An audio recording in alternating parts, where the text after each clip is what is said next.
L'imagerie PET combinée au scanner CT permet d'obtenir 2 examens simultanément. L'examen PET étudie l'activité biologique des organes, tandis que l'examen CT étudie l'anatomie et la morphologie des organes. L'objectif de cet examen est de détecter des activités organiques anormales comme des inflammations, des lésions tumorales ou infectieuses. Cette vidéo s'adresse à toute personne voulant en savoir plus sur le déroulement pratique de ce type d'examen qui dure environ 2 heures.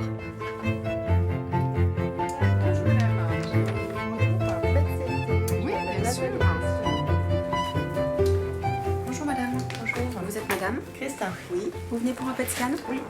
Alors je vous laisse me suivre, on va dans la salle d'injection.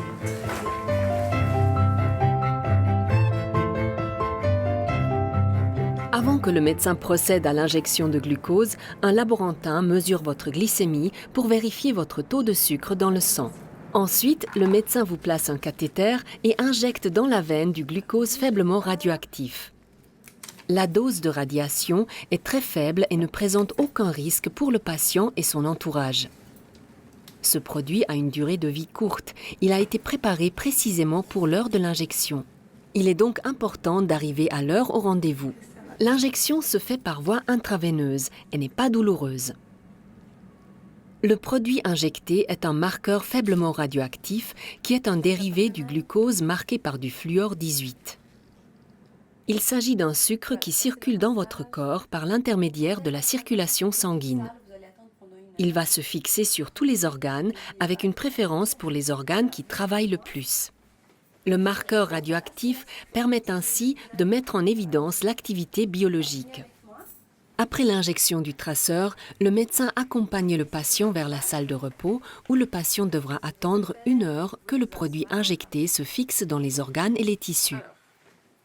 Vous devez éviter de parler et de bouger afin que le sucre ne s'accumule dans les muscles. Tout mouvement ou effort peut fausser les images de l'examen.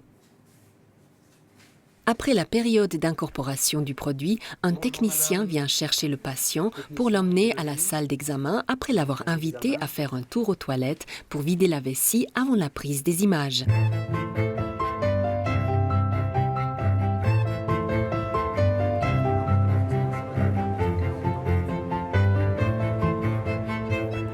Le patient est installé avec les bras en l'air. Ce n'est pas très confortable, mais c'est indispensable pour que les images soient de bonne qualité. L'examen est effectué sur une machine hybride constituée de 2 appareils. Le scanner PET, qui va enregistrer les émissions de rayonnement du produit injecté et fixé dans les tissus, et un deuxième scanner CT à rayon X qui permet d'obtenir des images anatomiques en coupe de haute résolution des organes et des tissus. L'ensemble des 2 enregistrements dure environ 1 heure. À la fin de l'examen, un ou plusieurs médecins vérifient les résultats et la qualité des images obtenues. Selon les cas, ils peuvent demander des images complémentaires si nécessaire. Les images sont transférées sur des stations d'analyse pour être interprétées et analysées par des médecins spécialistes.